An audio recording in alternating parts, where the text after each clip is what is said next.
Good evening children, welcome to my YouTube channel Dr. Prerna Pharma. So last video mein we had talked about the four types of ways by which a drug can cause its action. They were enzymes, through ion channels, through transporters and through receptors. So these are the basic four types of, or you can say कि drugs कैसे जाके proteins से interact करेंगे या किन से interact करेंगे जिससे कि वो अपना इम्पैक्ट लाएंगे, अपना एक्शन लाएंगे. तो ये चार तरीके हैं. या तो वो एंजाइम्स से इंटरेक्ट करेंगे, या आयन चैनल्स से, या ट्रांसपोर्टर्स से, या फिर रिसेप्टर्स. तो अभी हम इस वीडियो में आज हम तीन इन चीज़ों को देखेंगे: enzymes, ion channels and transporters. Receptors एक बहुत इंपॉर्टेंट टॉपिक है एंड उसको मैं नेक्स्ट वीडियो में लूँगी.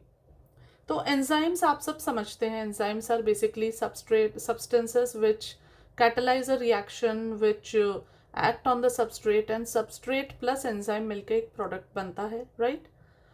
एंजाइम जो है इंड्यूस भी होते हैं, या एंजाइम इंड्यूसर्स भी होते हैं और एंजाइम इनहिबिटर्स भी होते हैं. तो किसी भी ड्रग के रिएक्शन को इम्पैक्ट करने के लिए उस एंजाइम को हम इंड्यूस कर सकते हैं या उस एंजाइम को हम इनहिबिट कर सकते हैं.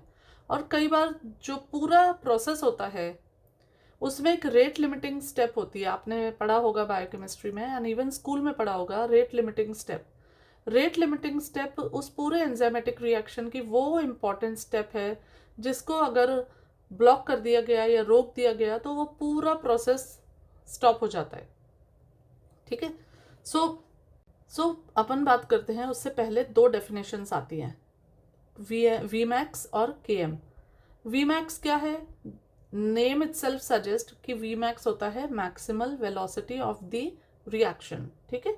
तो V max is the maximal velocity of the reaction. वो रिएक्शन की मैक्सिमम क्या वेलोसिटी हो सकती है वो होता है वी मैक्स. के एम क्या होता है? के एम होता है माइकलिस कांस्टेंट. सो Km बेसिकली वो सबस्ट्रेट कॉन्सेंट्रेशन है जिस पे उस रिएक्शन की velocity half of the maximal reaction velocity होती है. मतलब substrate concentration, suppose x substrate concentration पे रिएक्शन की मैक्सिमल वेलोसिटी हाफ हो रही है और y कॉन्सेंट्रेशन पे वो वेलोसिटी ज़्यादा बाद में आ रही है. ठीक है. मतलब x पे तो हमें half of the maximal reaction velocity मिल रही है, y पे हमें नहीं मिल रही है, या y सबस्ट्रेट कॉन्सेंट्रेशन पे half maximal reaction velocity attain करने में ज़्यादा टाइम लग रहा है. तो यहाँ पे ये डिफरेंसेस आते हैं. अगर एंजाइम की एफिनिटी अपने सबस्ट्रेट के साथ अच्छी होगी तो उसका Km कम होगा. ये आप समझिए. Km बेसिकली क्या है? वो सबस्ट्रेट कॉन्सेंट्रेशन है. ठीक है. तो उस सबस्ट्रेट कॉन्सेंट्रेशन पे अगर उसकी एंजाइम से एफिनिटी अच्छी है तो वो रिएक्शन फास्ट कराएगा. दैट मीन्स हमारी मैक्सिमल रिएक्शन वेलोसिटी जल्दी आ जाएगी. तो Km यहाँ पे क्या रहेगा? कम. मतलब कम Km पर भी हमें रिएक्शन वेलोसिटी हाफ मैक्सिमल मिल रही है, मतलब अच्छी रिएक्शन वेलोसिटी मिल रही है. और Km कब बढ़ेगा? जब सबस्ट्रेट बढ़ाने के बावजूद सबस्ट्रेट का एंजाइम के साथ एफिनिटी नहीं है, एंजाइम सबस्ट्रेट के ऊपर एक्शन नहीं कर पा रहा है, खूब सारा सबस्ट्रेट पड़ा हुआ है लेकिन एंजाइम उसके ऊपर कोई एक्शन नहीं कर पा रहा है. तो ऐसे में जैसे हमने बनाने हैं मान लो घर पे इडली. अब हमारे पास इडली का घोल है, हमने बना लिया, वो रवे को मिक्स कर दिया दही में. ठीक है. सूजी की इडली बना रहे हैं, सूजी को मिक्स कर दिया दही में. अब उसके दो पार्ट करो. अब एक पार्ट में तो आप सूजी दही के साथ थोड़ा सा बेकिंग सोडा डाल दो, या जो कुकिंग सोडा होता है ना वो डाल दो, और एक में आप कुछ भी मत डालो, कुछ भी ऐड मत करो. अब इन दोनों को आप इडली के पॉट में डाल के और उसको गैस पे चढ़ा दो. आप देखोगे कि जिस इडली के उसमें घोल में आपने कुकिंग सोडा ऐड किया था वो इडली विद इन 15-20 मिनट्स अच्छी खासी सॉफ्ट स्पॉन्जी बन चुकी है. और जिसमें आपने कुकिंग सोडा ऐड नहीं किया था उसमें वो बिल्कुल भी नहीं फूली है इडली, वैसी की वैसी चपटी है, उनमें कोई स्पॉन्जीनेस नहीं है. So what is the cooking soda here? Cooking soda is the enzyme here, right. Substrate यहाँ पे सेम है, दोनों में उधर भी है इधर भी है. एंजाइम यहाँ पे कुकिंग सोडा था. अच्छा, अब जैसे एंजाइम की कुकिंग वो कुकिंग सोडा की एफिनिटी सूजी के साथ अच्छी है तो तुरंत 15 मिनट में आपकी इडली बनके तैयार है। इसका मतलब कि कम सूजी के साथ भी आप अगर कुकिंग सोडा ऐड कर दोगे और उनको एफिनिटी अच्छी है तो वो आपको तुरंत से आपका रिएक्शन हो जाएगा, आपकी इडली बन जाएगी, 10-15 मिनट के अंदर आपकी इडली बनके तैयार हो जाएगी। तो ये रहा एक तरीके से समझने वाली बात है कि अगर सबस्ट्रेट की एफिनिटी एंजाइम के साथ अच्छी है तो केएम कम रहेगा, और सबस्ट्रेट की एफिनिटी एंजाइम के साथ नहीं है तो केएम बड़ा रहेगा, ज़्यादा रहेगा। मतलब वो केएम मतलब माइकलिस कांस्टेंट क्या है, वो सबस्ट्रेट कॉन्सेंट्रेशन जिसपे हाफ। अब आप ये सोचोगे वैसे कि मैडम हर समय एग्जाम्पल के तौर पे कुछ खाने की चीज़ का ही बोलती हैं, तो देखो सिंपल सी बात है, खाना हमारे जीवन का बहुत अभिन्न पार्ट है, हम सबके लिए बहुत ज़रूरी है। खाना हमें खुशी देता है, अच्छा खाना खा के हमें अच्छा लगता है, और खाना हमारी हेल्थ के लिए भी बहुत अच्छा है। और खाने के थ्रू आप बहुत सारी चीज़ों को बहुत ईजिली समझ सकते हो, क्योंकि वो एक होता है ना फेवरेट चीज़ होती है, तो it is very easy to understand things by giving examples of food. हालांकि I will also give other examples also, ऐसा नहीं कि हमेशा मैं खाने का ही एग्जाम्पल दूंगी, तो विल कम टू दैट। अब बात अपन कर रहे थे यहाँ पे एंजाइमेटिक इंडक्शन और एंजाइमेटिक इनहिबिशन की। तो अब देखो आपकी बुक है जो ये केडी त्रिपाठी, राइट, इसमें आपका पेज नंबर 52 पे एक टेबल दिया हुआ है, सॉरी एक ग्राफ दिया हुआ है, that is reaction velocity versus substrate concentration. Substrate concentration x axis पे है, रिएक्शन वेलोसिटी वाई एक्सिस पे है। आप उस ग्राफ को देखेंगे तो आप देखेंगे कि सबस्ट्रेट कॉन्सेंट्रेशन जैसे जैसे बढ़ रहा है, तो एक नॉर्मल ग्राफ है पहले तो पर्पल कलर का, कि भाई सबस्ट्रेट कॉन्सेंट्रेशन बढ़ा, रिएक्शन वेलोसिटी बढ़ी, और कुछ समय के बाद फिर वो नॉर्मल हो गई। दूसरा, अब उसी में देखिए आप नीचे के जो पार्ट्स हैं वो है inhibitions, competitive inhibition and non competitive inhibition, और जो ऊपर के पार्ट्स है वो है induction, enzyme induction and enzyme stimulation. इन दोनों में आपको अंतर समझना बहुत ज़रूरी है। स्टिमुलेशन में आप देखो, स्टिमुलेशन में सेम रिएक्शन वेलोसिटी कम केएम पे हो रही है, मतलब कि स्टिमुलेशन, एंजाइम स्टिमुलेट हो गया, stimulation is far more than induction. तो एंजाइम जैसे ही स्टिमुलेट हुआ उसने, आप देखोगे स्टिमुलेशन जब एंजाइम का हुआ, स्टिमुलेशन कैसे हो सकता है, कोफैक्टर्स की मदद से या कुछ सेकेंड मैसेंजर सिस्टम्स होते हैं, तो ये एंजाइम को स्टिमुलेट कर देते हैं। एंजाइम उतना ही है, क्वांटिटी उतनी ही है, पर एंजाइम की एक्टिविटी सडनली बढ़ गई। जैसे होता है ना, आपको नींद आ रही है, आपने कैफीन पी, कॉफ़ी पी, और आप सडनली एक्टिव हो गए और आपने 2 चैप्टर्स खींच लिए, तो स्टिमुलेशन हो गया एंजाइम का, और एंजाइम स्टिमुलेट होते ही उसकी एफिनिटी सबस्ट्रेट से बढ़ी और केएम जो है कम हो गया, मतलब कम केएम पर हमें सेम रिएक्शन वेलोसिटी मिल रही है। अब नेक्स्ट वाला जो ग्राफ है एंजाइम इंडक्शन, जो ब्लू कलर में है, तो एंजाइम इंडक्शन मतलब क्या हुआ कि एंजाइम की क्वांटिटी हमने यहाँ पे बढ़ा दी है, एंजाइम ज़्यादा बन गया, एंड एज अ रिजल्ट देखो केएम सेम रहेगा, केएम उतना ही रहेगा जितना कि नॉर्मल में था, और रिएक्शन वेलोसिटी जो है, मतलब हाफ रिएक्शन वेलोसिटी जो है बढ़ गई, मतलब सेम केएम पे रिएक्शन वेलोसिटी बढ़ गई। ठीक है, स्टिमुलेशन में क्या हो रहा है, केएम कम था, केएम कम हो गया, रिएक्शन वेलोसिटी उतनी रही। इंडक्शन में केएम उतना ही है, रिएक्शन वेलोसिटी बढ़ गई। तो ये डिफरेंस हो गया दोनों में। अब आते हैं अपन इनहिबिशन में। तो इनहिबिशन अपने हैं कॉम्पिटिटिव इनहिबिशन और नॉन कॉम्पिटिटिव इनहिबिशन। अब कॉम्पिटिटिव इनहिबिशन 2 तरीके का होता है, रिवर्सिबल और नॉन रिवर्सिबल, जिसको नाम दिया गया है इक्विलिब्रियम और नॉन इक्विलिब्रियम। ठीक है, तो कॉम्पिटिटिव इनहिबिशन और नॉन कॉम्पिटिटिव इनहिबिशन को अपन देख लेते हैं। कॉम्पिटिटिव इनहिबिशन क्या होता है? कॉम्पिटिटिव इनहिबिशन इक्विलिब्रियम टाइप पहले बात करते हैं या रिवर्सिबल टाइप बात करते हैं। तो ग्राफ में आप ये देखोगे कि कॉम्पिटिटिव इनहिबिशन में केएम बढ़ गया है to achieve the same half maximal velocity, मतलब हाफ मैक्सिमल वेलोसिटी के लिए अब हमें सबस्ट्रेट कॉन्सेंट्रेशन बढ़ाना पड़ रहा है। तो ये हो गया आपका कॉम्पिटिटिव इक्विलिब्रियम टाइप रिएक्शन। कहने का मतलब ये है कि आप अगर सबस्ट्रेट कॉन्सेंट्रेशन को थोड़ा सा और बढ़ा दोगे तो यहाँ पे हो सकता है कि वापस से जो इनहिबिशन है वो ख़त्म हो जाए और वापस से जो रिएक्शन है वो same maximal reaction velocity attain हो जाए।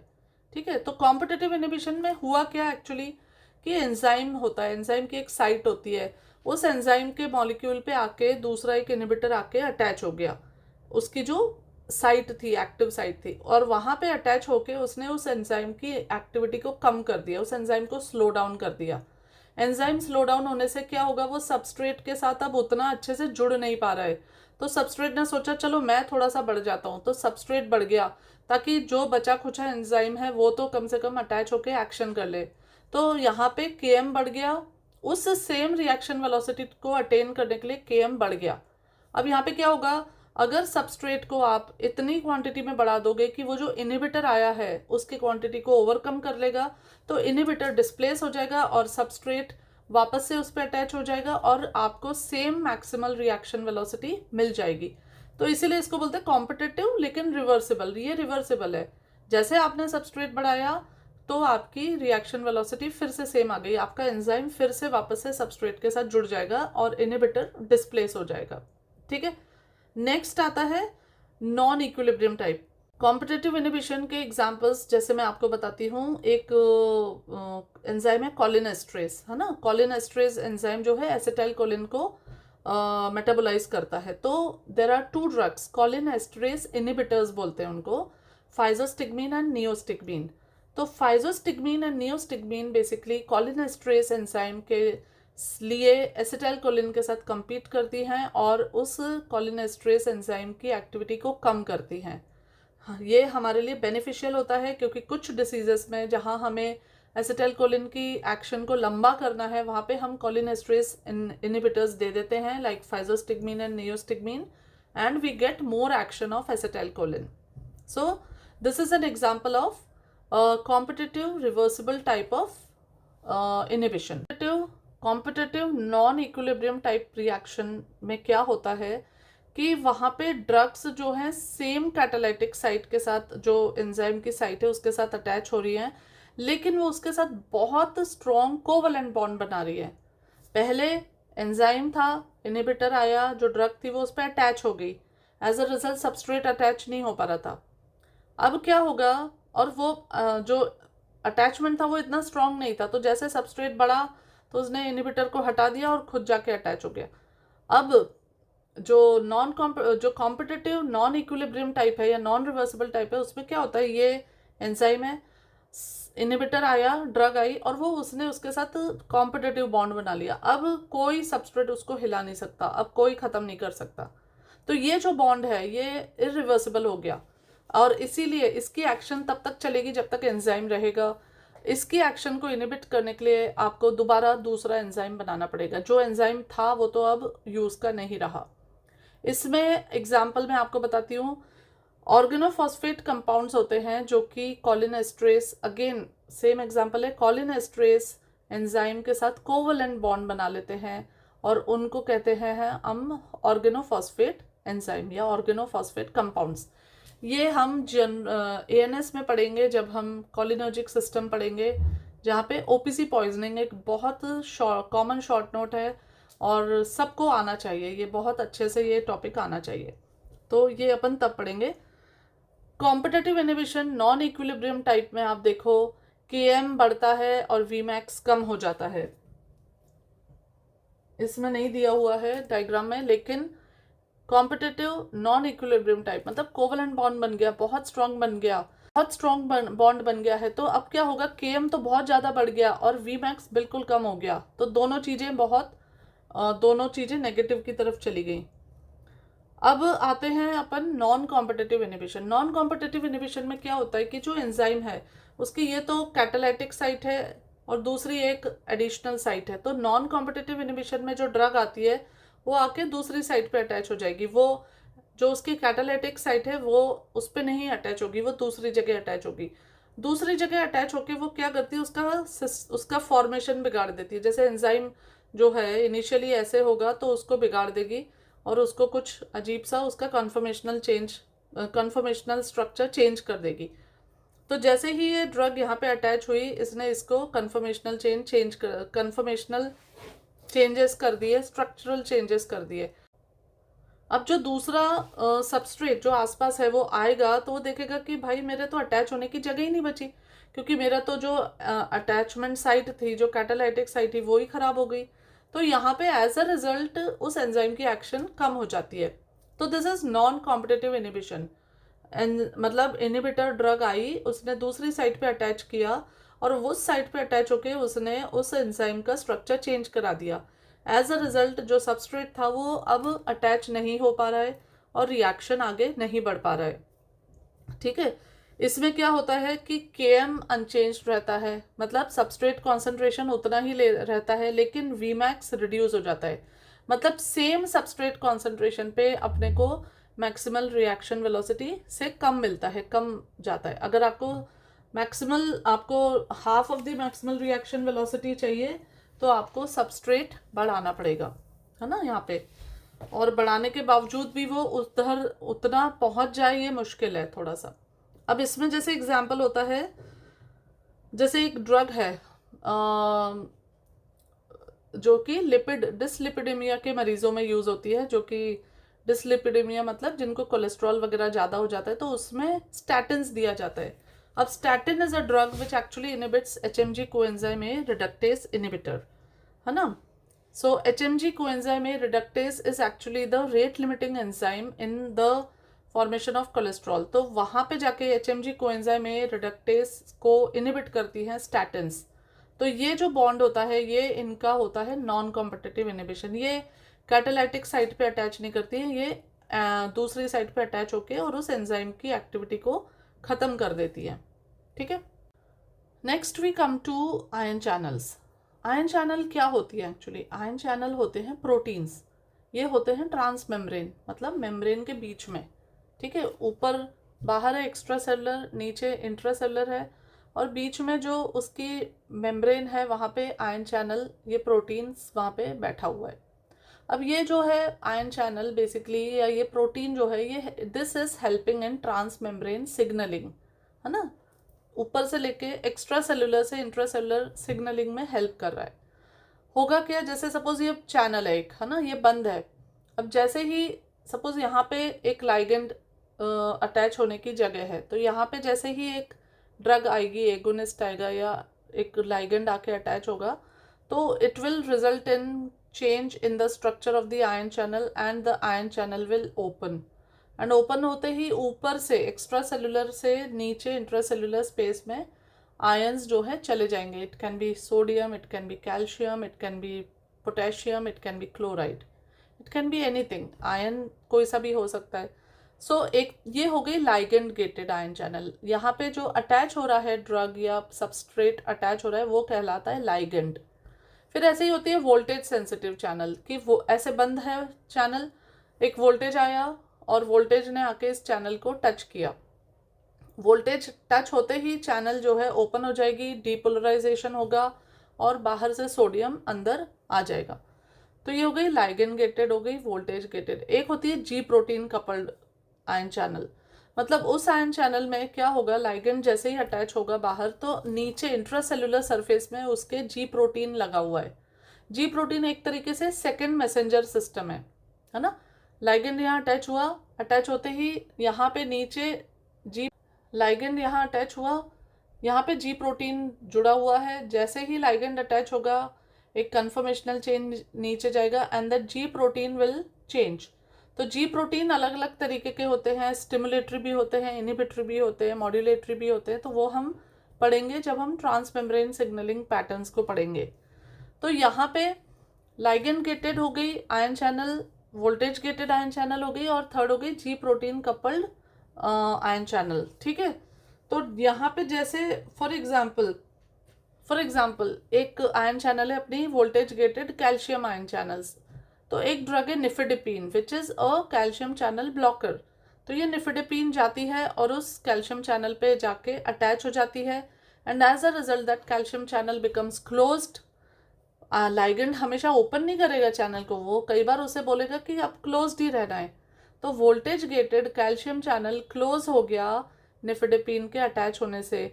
और कैल्शियम सबसे इंपॉर्टेंट रोल क्या प्ले करता है हमारी बॉडी में? तो एक्साइटेशन, कॉन्ट्रैक्शन, कपलिंग, कॉन्ट्रैक्शन को कम करता है ना। तो जैसे ही voltage gated calcium channels block हुए, कॉन्ट्रैक्शंस ख़त्म होंगे, तो ये निफेडिपिन कई बार हम यूज़ करते हैं ब्लड प्रेशर में भी, और हम यूज़ करते हैं हार्ट के केसेस में भी। एंजाइना में भी इसको यूज़ किया जाता है, इसको बीपी में भी यूज़ किया जाता है। क्यों? क्योंकि ये बेसिकली मसल रिएक्शंस को कम कर रहा है, मस्कुलर कॉन्ट्रैक्शंस को कम कर रहा है, एंड उससे कार्डियक आउटपुट कम हो रही है, हार्ट रेट कम हो रही है, वर्कलोड कम हो रहा है हार्ट के ऊपर। तो इसी तरीके से एक और ड्रग है phenytoin, which is a voltage gated sodium channel blocker. तो वो phenytoin is a drug which is used in epilepsy. Epilepsy में जो हमारे ब्रेन में एक तरीके से एक अरिदमिया है। एपिलेप्सी क्या होता है? एपिलेप्सी एक तरीके से ब्रेन में डिसअरिदमिया है। जो ब्रेन का एक इलेक्ट्रिक पोटेंशियल चल रहा है, जो रिदम चल रहा है, उसको ब्लॉक कर देता है, उसको सडनली डिसरप्ट कर देता है, एक्साइटेटरी पोटेंशियल्स आ जाते हैं एंड एक्साइटोटॉक्सिसिटी हो जाती है। तो इसमें हम एक ड्रग यूज़ करते हैं phenytoin. Phenytoin actually it acts on the voltage gated sodium channels. आपने पढ़ा होगा कि जब भी डीपोलराइजेशन होता है तो सोडियम उस पर एक्ट करता है, सोडियम चैनल ओपन होती है एंड डीपोलराइजेशन होता है। तो फेनिटोइन क्या करता है? वोल्टेज गेटेड या वोल्टेज सेंसिटिव सोडियम चैनल को ब्लॉक नहीं करता है, उन्हें बंद नहीं करता है, उनका वो ओपन स्टेट में इनएक्टिव हो जाती है।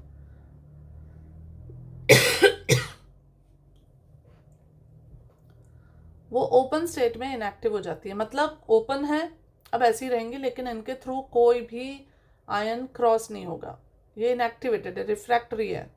तो ये फेनिटोइन की एक्शन है। नेक्स्ट हम पढ़ेंगे ट्रांसपोर्टर्स। नाउ ट्रांसपोर्टर्स क्या होते हैं? देखो, ट्रांसपोर्टर्स बेसिकली अगेन प्रोटीन्स होते हैं जो कि एक्स्ट्रा सेलुलर से इंट्रा सेलुलर कोई आइटम क्रॉस होना है या इंट्रा से एक्स्ट्रा जाना है, तो उसको हेल्प करता है ट्रांसपोर्ट कराने में। ठीक है।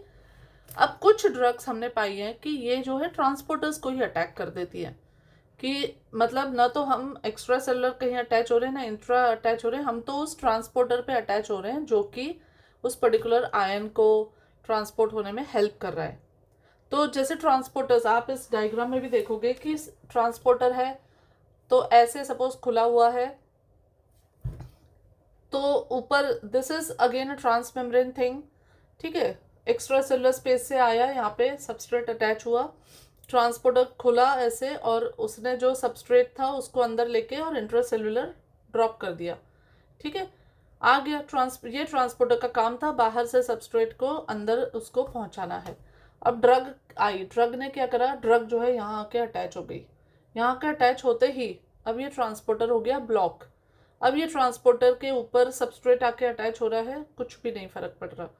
The transporter is just sitting like this. It is not having any effect.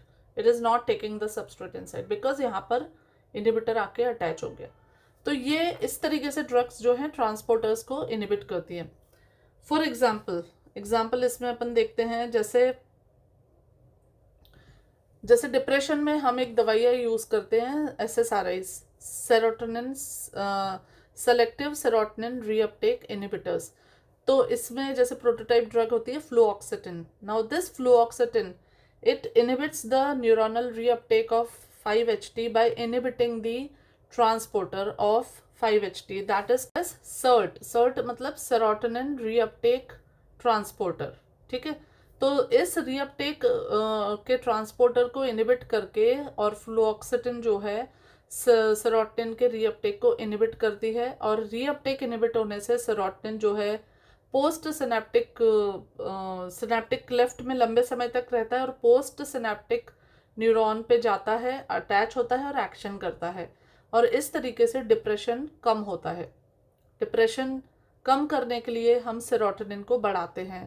ठीक है, ये आप सबको पता भी होगा कि सेरोटोनिन बढ़ेगा तो डिप्रेशन कम होता है, patient feels happy, patient feels good.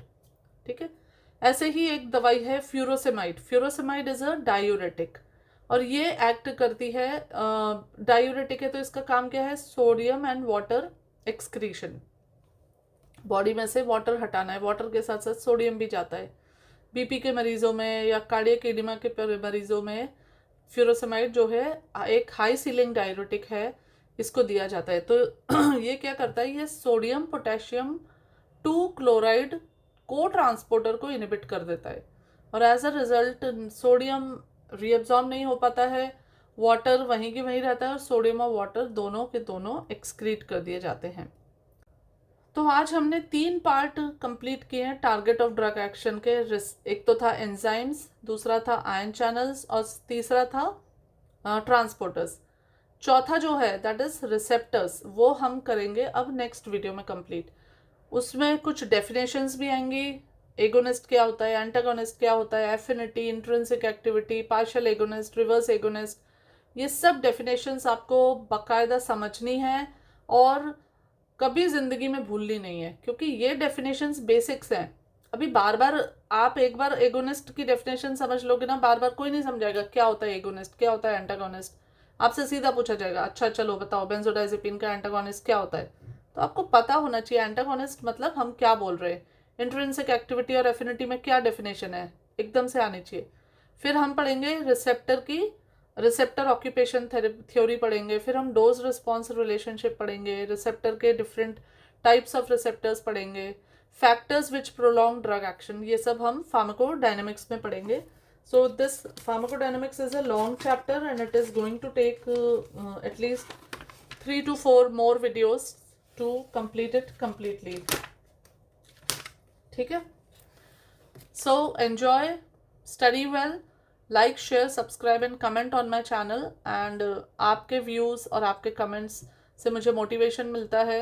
मुझे ये जो मेरा project है of making YouTube videos just एक पर्पस के लिए, क्योंकि मैं चाहती हूँ कि आप फार्माकोलॉजी को समझें, फार्माकोलॉजी को अंडरस्टैंड करें, क्योंकि ये सब्जेक्ट आपकी समझ में आ गया तो आपकी ज़िंदगी में आपके बाकी के क्लिनिकल सब्जेक्ट्स बहुत अच्छी तरह से आपको फिर समझ में आएंगे। एक अच्छा प्रिस्क्रिप्शन बनाने से आपको कोई नहीं रोक सकेगा और आप एक अच्छे डॉक्टर बन जाएंगे।